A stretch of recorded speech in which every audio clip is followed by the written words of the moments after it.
Chers amis, bonsoir. Donc, le micro marche.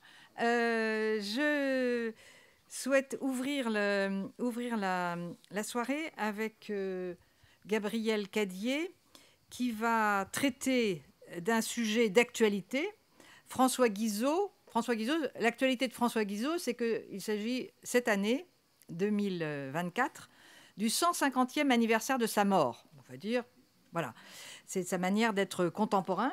Et donc Guizot et les femmes. Alors Gabriel est maître de conférence honoraire à Paris 4 Sorbonne.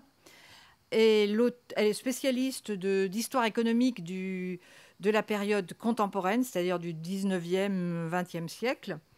Et elle s'est spécialisée aussi dans le monde des femmes au 19e et 20e siècle. Et elle a publié plusieurs ouvrages, dont 2 échantillons vous seront proposés. Quelques exemplaires de ces 2 échantillons vous seront proposés après la conférence. Une biographie de Sarah Monod, philanthrope et féministe au 19e siècle. Et sur une famille dans la Grande Guerre, la famille Monod, bon, qui ne la connaît, et leurs alliés. Alors, dans la famille, il y a quelques femmes, bien sûr. Et donc, voilà, ce ne sont que des échantillons. Alors, Gabriel, c'est à toi. Merci. Donc, le livre, sinon, pour en savoir plus sur Guizot, c'est le livre de Laurent Theiss. Et vous pouvez voir ce que Laurent Theiss dit de la famille Guizot en vous reportant par Internet sur l'association François Guizot. Donc, c'est un résumé très, très intéressant sur la famille de Guizot. Donc, moi, je ne m'occupe pas de politique, ni de ces idées, parce qu'il va y avoir une grande conférence à la SHPF le 14 septembre par André Ancrevet, qui est intitulée très simplement « Guizot et Dieu ». Voilà. Enfin, c'est pas intitulé comme ça, c'est un peu plus enrobé. Mais c'est ça, Guizot et Dieu. Voilà. Alors, quand j'ai préparé cet exposé, j'ai fait une découverte, c'est qu'il n'y a pas un François Guizot, il y en a 2. Et j'ai été vraiment étonnée. Il y a le François Guizot des manuels scolaires, les photos que je vous ai distribuées, là, vous voyez, il est engoncé dans sa cravate, il ne sourit pas, il est très très sérieux. C'est un homme guindé, froid, qui a des convictions politiques, religieuses qui sont indéracinables. C'est un homme qui ne sourit pas. Et puis il y a l'autre, celui que j'ai découvert, qui est l'homme privé, tel qu'il se livre dans sa correspondance. C'est une correspondance énorme de plusieurs milliers de lettres, et ce sont des lettres qu'il adressait à sa famille ou à ses amis. Et dans ses amis, il y a surtout des amis des douces et tendres amis. Alors, je vous cite les noms parce que je ne peux pas parler de toutes les dames. Mais il y a certaines correspondances de ces dames qui ont été publiées et qui sont des réponses aux lettres de Guizot. Alors, ses grandes amies, c'est Laure de Gasparin, et puis Madame de Rémusat, Amélie Lenormand, qui était la filleule de Madame Récamier, Albertine de Broglie, qui était comme un ange qui est passé, la duchesse de Dinaud, et puis bien sûr la princesse, sur laquelle je reviendrai. Donc il écrit énormément. Quelquefois, il écrit à des dames qui sont dans la même pièce, ou même dans la pièce d'à côté, parce que par les lettres, il exprime tout ce qu'il ressent. Et ces dames... quel est le degré d'intimité avec elle? On peut penser qu'il y a celle qu'il aime d'amour, et puis celle qu'il aime de tendresse, celle d'amitié. Enfin, tout dépend. Voilà. Et donc, je ne ferai pas le catalogue de toutes ces dames, mais je voudrais évoquer ce qu'elles ont représenté pour lui, et aussi lui pour elle. il avait grand besoin d'une présence féminine et cette présence féminine, quand il voit les femmes, il est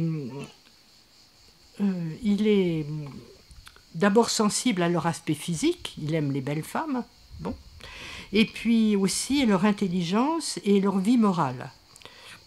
Et dans ses relations mondaines, il apparaît toujours comme un jeune homme. Et voici un témoignage que j'ai trouvé. Donc c'est en novembre 1871, il a 84 ans, et il est là à ce dîner de gala avec à côté de lui Mademoiselle Jacquemont, qui est une jeune femme peintre de grand talent, et qui dîne à côté de M. Guizot, toujours vert, dit la description, particulièrement galant avec sa jolie voisine, qui dînait du bout des lèvres pour ne pas perdre un mot de sa conversation pétillante. Donc, il a considérablement écrit, mais les lettres pour lui ne remplacent pas le contact direct, la présence réelle. Et au sujet de l'écriture, alors qu'il écrit sans arrêt, il dit « L'écriture est une parole morte, il faut un visage derrière les paroles, il n'y a pas d'âme sans visage. » Et donc, pour connaître l'homme privé, il faut s'attacher à ces lettres qui sont en si grand nombre et dans lesquelles il s'épanche. Voilà, donc je vous présenterai un certain nombre de ces dames. Évidemment, je commencerai par sa mère, Sophie Bonicelle. Alors, Sophie Bonicelle est la fille d'un pasteur des Cévennes et d'un pasteur du milieu du XVIIIe siècle, donc un pasteur qui risquait sa vie à l'époque. Et Sophie Bonicelle est une jeune fille joyeuse, qui aime la danse et qui épouse un jeune avocat qui s'appelle André Guizot. Mais on est pendant la Révolution, pendant la Terreur, et André Guizot est girondin. Donc il va être guillotiné. Donc il faut vous représenter Sophie Bonicelle qui a 29 ans, qui va dans la prison voir son mari une dernière fois, qui lui amène ses 2 fils, François, l'aîné, qui a 6 ans et demi, et le petit frère, Jean-Jacques, qui a 4 ans. Donc voilà le début de la vie de François Guizot. Alors, Madame Guizot va se transformer, évidemment. Il faut songer que toute sa vie, pendant 59 ans, elle a gardé sur son cœur la dernière lettre de son mari, qu'elle portait sur elle sans arrêt. Donc de joyeuse et d'aimant danser, elle est devenue une veuve un peu triste, sans grande tendresse. Et ça a marqué ses fils. Pour qu'ils fassent leurs études, elle les a emmenés à Genève, où ils sont restés quelques années. Et puis après Genève, François Guizot, qui avait 18 ans, a été envoyé à Paris pour faire son droit. Il avait 18 ans. Madame Guizot, mère, était un peu fauchée. Et donc il est parti, il a fait des petits boulots pour vivre.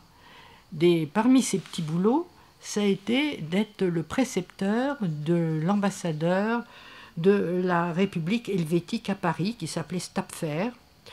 Et ce Stapfer avait 2 fils, dont François Guizot est devenu le précepteur.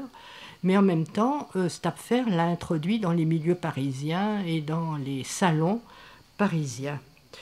Et parmi ces nombreux petits boulots, il a donné pas mal de leçons, et ça l'a initié au problème de l'instruction.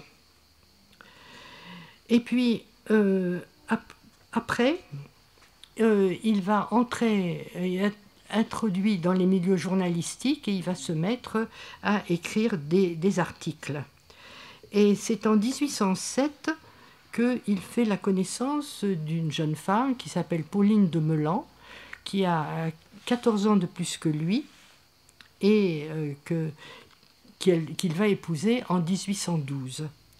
Et Madame Guizot-Mère est furieuse, elle ne veut pas de ce mariage, mais lui, il passe, je reviendrai là-dessus, il passe sur l'opposition de sa mère. Et puis ça recommence, la même opposition de sa mère, quand, ayant perdu sa première femme, il épouse Élisa Dillon, et sa mère de nouveau s'y oppose, avec violence, mais lui, il veut absolument son mariage. Donc, elle va prendre, Madame Guizot-Mère, elle va prendre sa revanche en 1833, quand, en moins de 5 ans de mariage, François Guizot et Élisa ont 3 enfants, Henriette, Pauline et Guillaume. Et à ce moment-là, Madame Guizot-Mère va reprendre son rôle de grand-mère, mais une grand-mère rigoureuse. Il y a une photo d'elle où elle a la main sur la Bible, voilà.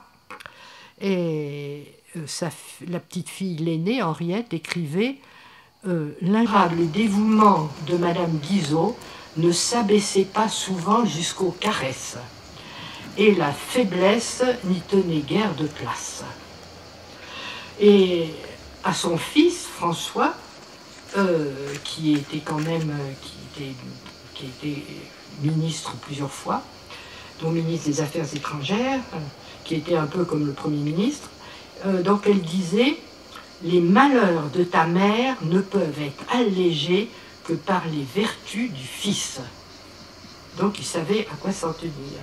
Et encore, elle lui disait « Le but de la vie n'est pas le bonheur, mais de nous rendre dignes d'elle. » Bon.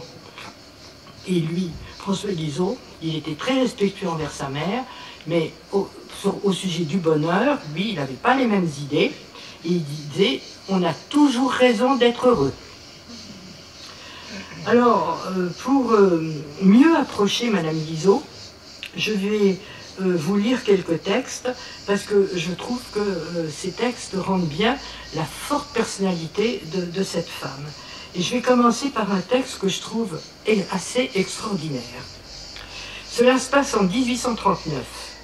Et en cette année 1839, vient à Paris Madame Elizabeth Fry, qui est la réformatrice des prisons anglaises. Elle a fait réformer les prisons, notamment les prisons de femmes. Et elle pense qu'en France aussi, on a besoin d'une bonne réforme des prisons de femmes, qu'elle demande, qu'elle voudrait qu'on s'appuie plus, chercher davantage la réhabilitation des femmes plutôt que de mettre l'accent sur la sanction. Donc elle demande à voir le ministre, mais le ministre est pris, et en attendant, elle va voir la mère du ministre. Le problème, c'est que Madame Guizot-Mère ne parle pas anglais, et Mrs. Fry ne parle pas français. Et pourtant, elles vont se comprendre. Et Madame Guizot a imaginé de communiquer avec Madame Fry par l'intermédiaire de la Bible. Et voici ce qu'écrit Henriette, 40 ans après. « Ce fut un trait de lumière pour la visiteuse. La Bible de Madame Fry, de Mrs. Fry, sortit de sa poche et la feuilletant d'une main accoutumée, comme l'avait fait Madame Guizot, elle mit sous les yeux étincelants de cette mère du désert, comme l'appelait M. de Sainte-Beuve, passage après passage, rappelant leur plus sainte et douce espérance. Le bonnet de la Quakeresse et celui de la veuve de la Terreur se rapprochaient au-dessus des saints livres. Elles ne prononçaient pas une parole, et pourtant elles se parlaient, s'entendaient, et les enfants de M. Guizot, assistant en silence à cet entretien muet, qui les avait d'abord étonnés, comprenaient à merveille l'émotion et la satisfaction de leur grand-mère.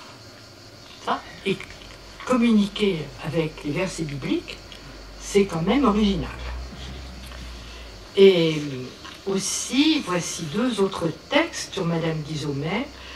J'ai un texte de Sainte-Beuve et un texte de Victor Hugo. Quant à Chateaubriand, au sujet de cette dame, il parle de sa vieille et sainte amie. Alors, Sainte-Beuve écrit « Je crois l'avoir encore, et je suis de ceux qui ont eu l'honneur de la voir une seule fois. Quel est celui qui peut l'avoir oublié ?» La vénérable mère de M. Guizot, dans cette mise antique et simple, avec cette physionomie forte et profonde, tendrement austère, cette mère du temps des Cévennes, à laquelle il resta jusqu'à la fin de ses jours le plus déférent et le plus soumis, je crois la voir encore dans ce salon du ministre, où elle ne faisait que passer et où elle représentait la foi, la simplicité, les vertus subsistantes de la persécution et du désert. Et Victor Hugo écrit « La vieille mère de M. Guizot a 84 ou 85 ans. Elle assiste aux soirées, assise au coin de la cheminée, en guise de guimpe et en coiffe noire. Parmi les broderies, les plaques et les grands cordons, on croit voir au milieu de ce salon de velours et d'or une apparition des Cévennes. » Donc, Madame Guizot-Mère a marqué de sa forte personnalité et de la Bible, elle a marqué la vie de son fils. Et pourtant, elle s'était opposée à ces deux mariages. Mais son fils, quand elle est morte, en Angleterre, en 1848, après la Révolution, pendant la Révolution, elle a réussi à rejoindre la famille en Angleterre, où elle est morte 15 jours après. Et son fils dit, quand elle est meurt, « Je n'ai point connu d'âme plus forte, ni de cœur plus inépuisable. » Et pourtant, elle s'était opposée vivement aux deux mariages de son fils. Donc, je vous ai dit, c'est en 1812 que François Guizot va épouser Pauline de Meulan, qui a 14 ans de plus que lui, ça fait pas 24, 14 seulement. Et avec ce mariage d'amour, ils ont tous les deux trouvé un bonheur qu'ils ne pensaient pas atteindre. Guizot, lui, en entrant dans la famille de Meulan, il va connaître un autre milieu, totalement différent du milieu qu'il avait connu à Genève. C'est une famille qui n'est pas catholique, qui est déiste. C'est une famille extrêmement cultivée, de la noblesse française du XVIIIe siècle, attachée aux Lumières, très ouverte, très très ouverte, et fauchée. Et c'est justement parce qu'elle est un peu fauchée que la fille, Pauline, eh bien, quand elle a besoin d'argent, elle écrit un petit livre, un livre de romans, à la manière anglaise, des romans anglais de l'époque, ou alors elle fait une traduction. Et puis aussi, elle écrit des articles de journaux, et c'est comme ça qu'elle a rencontré François Guizot. Et ils sont tombés amoureux, et ils ont travaillé ensemble. Ils ont créé une revue qui s'intitule « Les Annales de l'éducation », dans laquelle ils exposent tous les deux leur vue sur l'éducation, idée que reprendra Guizot quand il sera ministre de l'Instruction publique, à partir de 1833. Et puis, ils traduisent le livre d'un historien anglais qui s'appelle Gibbon. Ils traduisent ensemble, et cette traduction est tellement extraordinaire, excellente, que c'est à la suite de cette traduction que Guizot va être pris comme professeur d'histoire à la Sorbonne. Et donc, un grand amour, un travail en commun, un petit garçon, mais Pauline va mourir, elle va mourir de la tuberculose en 1827, laissant un petit garçon de 12 ans. Et François Guizot est désespéré de ce deuil, de la perte de son épouse. Entre eux, ils ont échangé de très belles lettres, des lettres d'amour, et Guizot les a recopiées à la mort de sa femme. Après, il pourra ajouter les lettres à l'autre épouse. Donc, il les a recopiées, il en a fait un petit carnet dans lesquels il a retranscrit ça. Et encore un dernier détail au sujet de Pauline, c'est que pendant que Pauline se mourait, eh bien, François Guizot, son mari, lui lisait le sermon de Bossuet sur l'immortalité de l'âme. un an après, François Guizot se remarie avec une nièce de Pauline, Élisa Dillon, qui est donc une nièce, alors là c'est inversé, elle a 24 ans, mais elle a 17 ans de moins que Guizot. Elle est bonne, intelligente, cultivée, et elle va travailler avec lui, ils vont publier, elle l'épaule dans les cours d'histoire qu'il donne à la Sorbonne. Et en moins de 5 ans, elle met au monde 3 enfants, Henriette, Pauline et Guillaume. Mais en mars, donc en mars 1833, donc moins de 5 ans de mariage, donc elle meurt. Alors, deux versions, ou bien, on peut additionner les deux de toute façon, donc ou bien elle meurt de fièvre puerpérale, ou bien elle meurt de tuberculose, la tuberculose ayant aggravé la fièvre puerpérale, enfin voilà. Donc la pauvre Élisa meurt, et évidemment François Guizot est désespéré, parce que ça lui rappelle la mort de Pauline. Et puis un autre Guillaume, autre problème, Guillaume, il naît quand sa mère meurt. Et donc toute sa vie, on lui reprochera la mort de sa mère. Donc pour lui c'est extrêmement douloureux, et Guillaume a eu une vie difficile à cause de ce mauvais accueil, on peut dire, quand il est arrivé en notre monde. Alors, François Guizot, je vous dis, est désespéré, mais avec cette mort, mais les morts vont se succéder dans la famille. D'abord dans la famille de Melan, les beaux-frères et belles-sœurs meurent, et puis après c'est dans la famille de Guizot, il perd son frère Jean-Jacques, puis la femme de Jean-Jacques, qu'on appelait la charmante Amélie, donc elle meurt aussi. Mais tout ça, ce n'est rien à côté de ce qui attend François Guizot en février 1937. C'est la mort de son fils François, qui a 20 ans, et qui meurt de la tuberculose. Et François Guizot le voit jour après jour, qui dépérit, jusqu'au moment où ce garçon, qui était très brillant, va donner son dernier soupir. Et on peut dire que de toutes les morts que François Guizot a connues au cours de sa vie, certainement la plus dure à accepter a été celle de son fils François, sur lequel il misait beaucoup. D'abord, c'était ce qui lui restait de sa femme Pauline, et puis ensuite, pour l'avenir, c'était un garçon brillant sur lequel les plus grandes espérances étaient posées. Et peu après la mort de François, il écrit à sa vieille amie, Madame de Gasparin, il se compare à un chêne mutilé qui souffre douloureusement dans les rameaux qu'il a perdus. Mais le vieux chêne a déjà 50 ans. Et lors d'un dîner, chez son ami le duc de Broglie, il rencontre de nouveau la princesse de Liévin, Dorothée de Liévin. Alors Dorothée, princesse de Liévin, est d'origine balte, de Lettonie, et donc elle est russe, puisque les pays baltes ont été russes pendant des siècles, jusqu'à très récemment d'ailleurs. Et elle a 52 ans, elle s'est mariée à 15 ou 16 ans, ça dépend des bouquins. Elle a épousé un diplomate russe, elle a eu 5 garçons. Son mari était diplomate, donc il a été à l'ambassade de Vienne, elle a été la maîtresse de Metternich. Il a été à l'ambassade de Londres, elle a été la maîtresse du prince de Galles. Elle a été en Russie, elle était la maîtresse de Constantin, du grand-duc Constantin, et tout ce que vous voulez.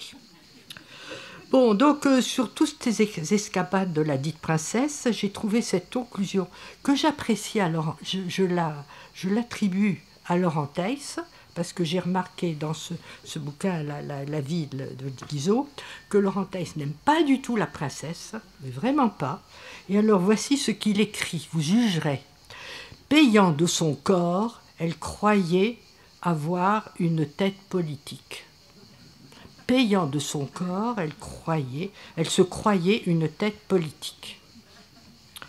Alors, il faut dire qu'elle adore la politique et les hommes politiques.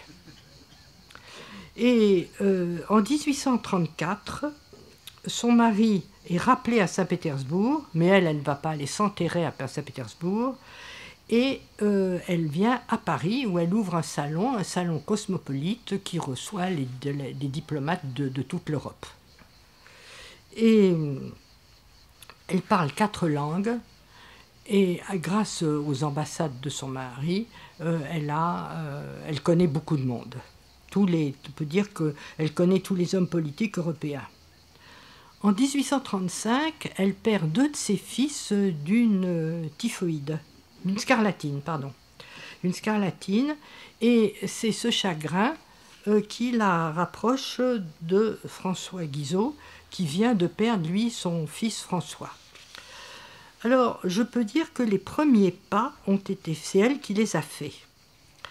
Mais Guizot s'est enflammé très vite. Alors, je vais vous lire, parce que qui vous montre les premiers pas, comment une princesse fait les premiers pas vis-à-vis d'un homme politique. Je cherche de la sympathie. Je cherche aussi de la distraction. Vous êtes homme, vous êtes fort. Moi, je suis faible, bien faible. Je sais bien peu me faire comprendre si vous ne vous êtes pas aperçu du plaisir que me donne votre présence.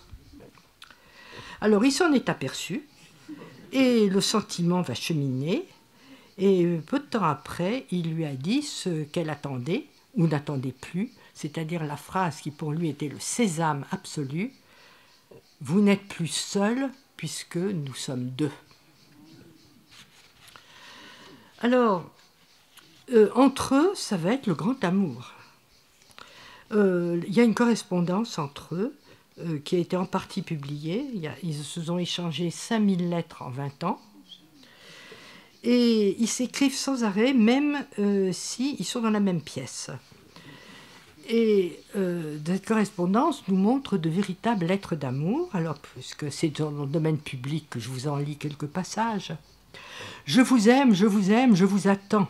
Je vous le dirai autrement quand vous serez là devant moi, près de moi. Quel plaisir. Adieu. Mon bien-aimé, je voudrais t'envoyer des paroles d'amour aussi vives, aussi tendres que l'amour que je ressens. Donc ça, c'est elle. Alors lui, tout sentiment vrai et nouveau. J'ai la prétention de vous dire des choses qu'aucune voix d'homme n'a jamais dites et ne dira jamais. Et que sont les choses que je vous dis auprès de celles que je sens? Mon cœur est infiniment plus riche que mon langage et mes émotions, en pensant à vous, infiniment plus nouvelles, plus inouïes que mes paroles. Laissez donc ce papier et entrez dans mon cœur. Lisez ce que je ne vous écris pas, entendez ce que je ne vous ai jamais dit. 5000 lettres de cet acabit. Enfin, je ne sais pas, je n'ai pas tout lu. Alors, cette liaison, il ne s'en cache pas, parce qu'à l'époque, beaucoup d'hommes politiques ou de dames ont leur compagnon, comme on dirait aujourd'hui. Mais ça fait jaser toute l'Europe, parce que Guizot, justement, disciple de Calvin, homme politique très sérieux, il appartient à un groupe qu'on appelle les doctrinaires. Alors, ça va vous rappeler quelque chose, les doctrinaires, c'est-à-dire constituer un noyau où l'on évite à sa gauche les socialistes utopiques et on évite à sa droite les ultras. Donc il appartient à ce groupe, les doctrinaires, et alors voir cet homme si sérieux, si sévère au pied d'une cocotte de chancellerie, évidemment tout le monde s'est amusé. Certains en sont allés plus loin, ils ont pensé qu'elle était une espionne du tsar.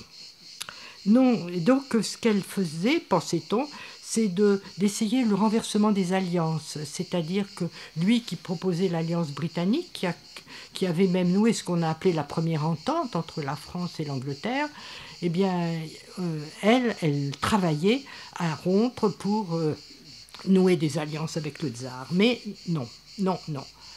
Elle est restée fidèle, elle n'a pas tenté de rompre l'alliance britannique, elle est restée fidèle à François Guizot, même quand, après 1848, il n'était plus qu'un ancien ministre. Mais si elle n'a pas rompu l'alliance, si elle n'a pas eu d'influence sur le cours des affaires étrangères, elle a quand même eu une influence sur lui. Il s'est enfermé dans sa coterie de diplomate, dans un petit monde diplomatique, et il s'est coupé de la société française. Il n'a pas vu l'évolution de la société, il n'a pas vu les changements qui s'étaient opérés, et finalement, la révolution de 1948 est la conséquence de cet aveuglement vis-à-vis de l'évolution de la société.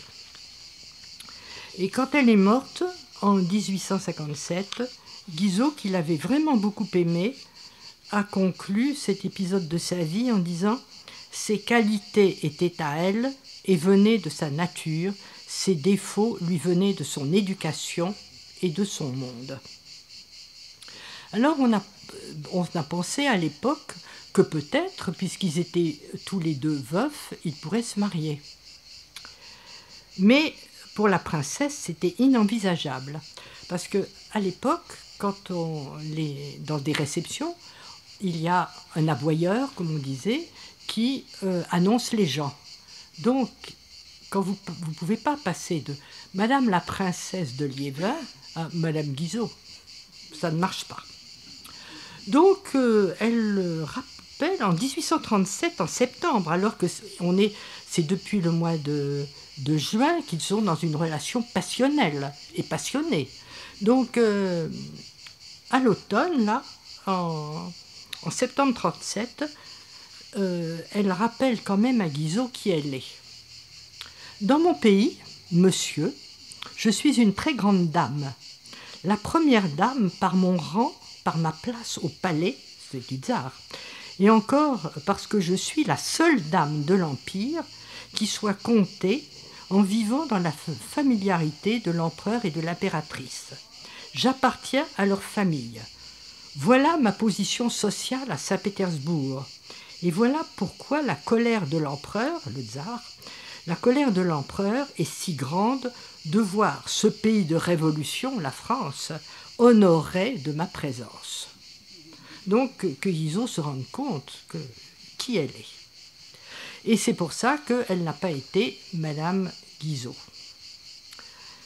Donc je vais maintenant abandonner les bonnes amies de Guizot pour évoquer encore une femme qui a tellement compté pour lui, qui est sa fille aînée Henriette. Henriette est née à la fin, donc c'est une fille d'Élisa,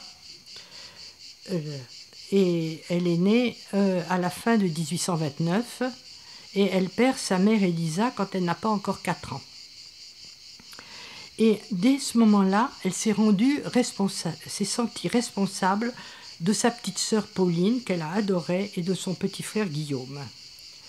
Et quand Guizot est rentré de l'enterrement de son fils, qu'il était désespéré, absolument désespéré, il s'est jeté sur le lit d'Henriette et il lui a dit « Je n'ai plus que toi ». Et ça a marqué Henriette pour toute la vie. Quelques semaines plus tard, elle lui dit « Je passerai ma vie avec toi ». Et elle l'a fait. Elle a passé sa vie aux côtés de son père. Elle s'est révélée indispensable dans tous les domaines. Donc, elle avait vis-à-vis de son père une adoration. Et ça a marqué, je reviendrai là-dessus tout à l'heure, ça a marqué sa vision qu'elle avait de la condition féminine. Guizot s'est rendu compte des possibilités intellectuelles de sa fille et il lui a fait donner une instruction de garçon. C'est-à-dire que, bien sûr, elle a appris le latin, elle lisait la Bible en latin, d'ailleurs sa petite sœur aussi. Bon, elle lisait la Bible en latin, puis l'institution chrétienne de Calvin, elle la lisait en français quand même. Bon, donc elle a appris le latin très bien pour lire la Bible, elle a appris le grec, elle a appris 4 langues, l'histoire, la géographie, la littérature, tout ce qu'on pouvait apprendre à l'époque. Pauline, sa petite sœur, qui n'a qu'un an de moins, hein, Pauline est plus artiste. et en particulier plus musicienne. Ces enfants reçoivent une instruction très précoce. C'est-à-dire que dès 4 ans, ils savent lire, écrire en français et en anglais. Bon, mieux en français, mais enfin, ils apprennent en même temps. Et il en sera la même chose des filles d'Henriette. Henriette a eu 2 filles, Marguerite et Jeanne, et les filles d'Henriette apprendront autant, mais avec une différence, c'est que ce ne sont pas des précepteurs ou des gouvernantes qui vont leur apprendre tout ça. Ça va être leur mère Henriette qui va apprendre tout. Parce que je reviendrai là-dessus, mais les Guizot n'ont pas de fortune et donc ils vivent de leurs plumes. Et Henriette n'a pas de quoi prendre une gouvernante anglaise pour ses filles. Elles ont simplement une bonne, exactement comme dans la comtesse de Ségur. Des bonnes qui s'occupent de tout l'aspect matériel de la vie, les vêtements, les lessives, les goûters, enfin voilà, la nourriture, les soins, tout ce qui est matériel, il y a les bonnes, mais tout ce qui est intellectuel, c'est Henriette Guizot. Alors Henriette Guizot, quand elle a besoin d'argent, elle fait comme faisait Pauline de Meulan, c'est-à-dire qu'elle écrit vite un petit roman, des romans bien pensants pour jeunes filles protestantes. Donc elle écrit un petit roman, ou bien elle fait une traduction anglaise, etc. Quelquefois, elle harcèle un peu son éditeur, qui est Hachette. Et chez Hachette, on dit, mais on n'a pas fini de vendre ce texte, votre traduction, on n'a pas besoin d'un tout de suite, plus tard. Mais quand elle a besoin d'argent, elle s'adresse à Hachette, elle écrit vite quelque chose. C'est elle qui écrit, mais c'est son mari qui signe les contrats, parce que c'est comme ça à l'époque. Donc son mari signe les contrats, et dans le contrat, il écrit qu'il autorise sa femme à s'engager avec l'éditeur. Plus tard, d'ailleurs, quand il sera député du Calvados, c'est elle qui lui écrira ses discours, parce qu'elle écrit plus facilement. Et ils ont énormément, que ce soit Guizot ou bien elle, ils ont énormément écrit, chacun de leur côté d'abord, puis ensemble. Chacun de leur côté, c'est-à-dire Guizot a écrit de nombreux ouvrages d'histoire, mais je vous dis, c'est parce que c'était leur gagne-pain. Ils n'avaient rien, sinon, bon, bien sûr, il avait sa maison de campagne, le Val-Richer est une grande demeure, il y avait des domestiques, etc., mais comme dans toute maison bourgeoise à l'époque. Et puis, il y a eu un problème, c'est que Henriette était mariée à Conrad de Witt, qui était un panier percé qui ne faisait que des dettes. Et donc, il fallait colmater les dettes, et finalement, il a fallu faire appel aux gendres des maris de Marguerite et de Jeanne, leurs 2 filles. Il a fallu appeler les gendres au secours pour qu'ils comblent le déficit, sinon ils perdaient leur maison, le Val-Richer.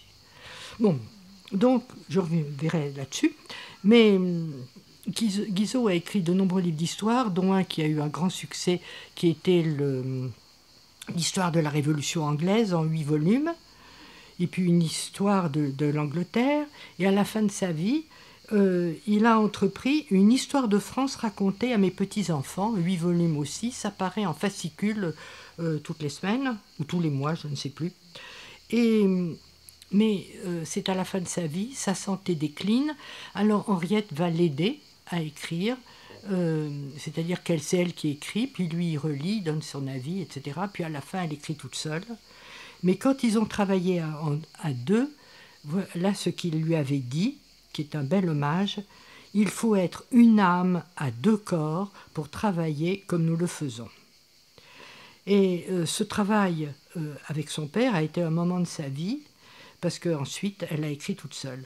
Mais quand on regarde toutes ces publications, ça atteint une centaine de publications quand on voit le catalogue de la Bibliothèque nationale, avec tous ces livres pour les enfants, parce que les livres bien pensants, les traductions, les livres d'histoire, etc. Mais Henriette n'était pas qu'une intello. Parce que quand elle avait 11 ans, sa grand-mère, Madame Guizot, dont je vous ai parlé, Madame Guizot lui a appris à tenir un livre de comptes. Et quand elle a 16 ans, c'est elle qui est responsable des comptes du Val-Richer, c'est-à-dire le budget, les domestiques, les achats, les vêtements, le parc, les plantations, et puis éventuellement organiser un déjeuner du conseil départemental, du conseil général, un déjeuner de 40 couverts qu'elle doit assurer. Quand son père était ministre des Affaires étrangères, c'est elle qui présidait les dîners officiels. Elle a 15 ans. Donc à 20 ans, elle se marie, comme sa sœur Pauline, les 2 sœurs épousaient 2 frères de Witt. Je vous ai dit, Henriette va avoir 2 filles, Marguerite et Jeanne, qu'elle va instruire seule. Quand ça va être le moment de la confirmation, eh bien, c'est elle qui, comme elle vit à la campagne, dans le Calvados, c'est elle qui va faire l'instruction religieuse de ses enfants, de ses 2 filles, et elle raconte à son père dans ses lettres, parce qu'il y a 1 millier de lettres entre les deux, elle raconte à son père comment elle fait, ce qu'elle dit à ses filles et les sujets qu'elle traite pour le catéchisme. Mais en même temps, comme elle vit en Normandie, au Val-Richer, c'est là qu'elle va avoir des attitudes de dame de l'époque, c'est-à-dire de s'occuper de la population locale. Elle inspecte les écoles, elle s'occupe de la santé des gens, notamment au moment des maladies, des épidémies de choléra. Elle distribue aux pauvres du pain, de la viande, du charbon, à ceux qui en ont besoin, et elle sert un peu de transmission entre ce qu'elle fait elle et puis le député qui est soit son père, soit à partir de 1871 son mari. Pendant la guerre de 70, elle s'est aussi beaucoup dévouée, et voici ce qu'écrit Guizot à ce sujet. Ma fille Henriette est à la tête des bonnes œuvres de Lisieux et de Pont-l'Évêque, des bonnes œuvres pour les soldats. Et il ajoute, si toutes les femmes de France remplissaient leur devoir patriotique comme la mienne, sa fille en réalité, les Prussiens ne resteraient pas longtemps en France. Donc elle s'est occupée, comme le fera d'ailleurs sa fille Marguerite pendant la Première Guerre mondiale, elle s'est occupée des soldats et des ambulances, parce que le service de santé de l'armée française était extrêmement déficient, ce qui fait qu'il y a eu beaucoup d'initiatives privées d'ambulances qui ont été créées pour s'occuper des blessés. Et du côté protestant, ces ambulances étaient sous le patronage de la Société internationale des blessés, c'est-à-dire la Croix-Rouge. À Paris, il y avait deux ambulances évangéliques, comme on disait, et Sarah Monod s'occupait justement. Sarah Monod, elle était elle s'occupait d'une de ces 2 ambulances, de l'organisation des médicaments, des blessés, de tout ça. Mais c'est pas tout, parce que je vous rappelle, il y a la visite de Madame Frey et des police-prisons de femmes. Donc, comment Madame Frey et Madame Guizot ont discuté, là, par Bible interposée. Et de cette visite de Madame Frey, il était sorti une œuvre qui s'intitulait « L'œuvre protestante des prisons de femmes ». Henriette en est devenue la présidente à partir de 1876, c'est-à-dire quand la présidente, Madame de Staël, est morte. Et sa fille Marguerite prendra la succession de sa mère pour s'occuper des prisons de femmes. Mais il ne s'agit pas de s'occuper des femmes quand elles sortent de prison comme ça, si on ne prévoit pas quelque chose pour elles, sinon elles retomberont dans leurs errements. Donc Henriette, en accord avec la maison Hachette, crée un atelier de pliage pour occuper et que ces dames qui sortent de prison aient un travail. Et dans ce domaine, sa fille Marguerite va lui succéder en 1900. Mais il y a une différence entre Marguerite et sa mère. Henriette, elle est fascinée par son père, par sa culture, par sa personnalité. Elle est en adoration devant son père. Et évidemment, cela ne l'a pas poussée à remettre en cause les structures sociales, c'est-à-dire à l'époque la supériorité masculine. Tandis que Marguerite, elle voit au contraire la supériorité intellectuelle de sa mère sur son père. Elle voit que son père continue à endetter la famille. Sa mère en tombe malade, elle a une crise cardiaque. Et pour Marguerite, il n'y a pas de supériorité masculine. Elle pense à l'égalité entre les hommes et les femmes. Et pour elle, tout est affaire d'instruction. Quand les femmes recevront la même éducation, la même instruction que les hommes, eh bien, elles seront totalement à égalité. Donc, elles feront, dit Marguerite, des choses remarquables. Pour le moment, au moins, en dehors de l'instruction, donnons-leur le droit de vote. Et c'est comme ça que Marguerite, en 1911, devient la présidente d'une association qui vient de se créer, l'Union française pour le suffrage des femmes, et elle est vice-présidente de l'Union internationale pour le suffrage des femmes. Alors qu'en aurait pensé Guizot? Je pense qu'il aurait été un peu dépassé, mais on est dans un nouveau siècle, le XXe siècle, et sa petite fille, Marguerite, fait partie des pionnières du féminisme international. Je vous remercie.